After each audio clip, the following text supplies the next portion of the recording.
राष्ट्रवादी व भाजपचे उमेदवार आहेत इथं, तर आपलं कसं कसं म्हणजे मतदारांना त्यानं कल कुठल्या बाजूला आहे? या ठिकाणी रामभाऊ सातपुते साहेबांची कामं प्रचंड आहेत. मोहिते पाटलांनी एवढे 35 वर्ष तालुका समजा अकलूज ही त्यांच्या ताब्यात असताना माळशिरस पासून वर पश्चिम भागात त्यांचा कसलाच विकास नाही. कसलाच कसलाच विकास नाही त्यांची. रामभाऊ सातपुते साहेब आमच्यासाठी देव माणूस आहेत.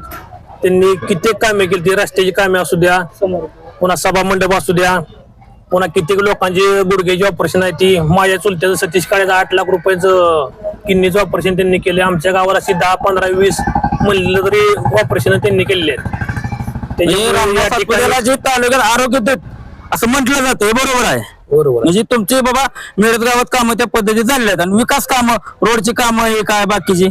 अहो 35 वर्षात जेवढा मोहिते पाटलांनी चेअरमनने विकास केला नाही तेवढा या 5 वर्षात रामभाऊ सातपुते साहेबांनी विकास केलेला आहे. हा 35 वर्ष म्हणजे सुरुवातीला कसं जुनं रामायण घाललं होतं तसं आता ही रामायणच चालू आहे. मोहिते पाटील नावाच्या राक्षसाची लंका पेटवण्यासाठी देवानेच पांडुरंगाने या ठिकाणी रामभाऊ सातपुते साहेबांना पाठवलेला आहे.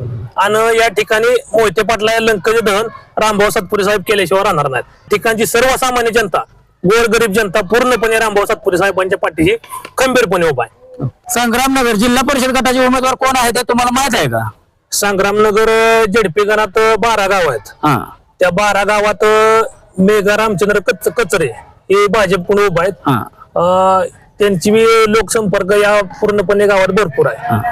आणि पंचायत समितीला मेढत गणातून नाताबा भामदास लवटे पाटील हे उमेदवार आहेत. तर नाताबा म्हणजे देव माणूस आहेत आणि एकदम असं चांगलं व्यक्तिमत्व आहे त्यांचं सुरुवातीपासूनच.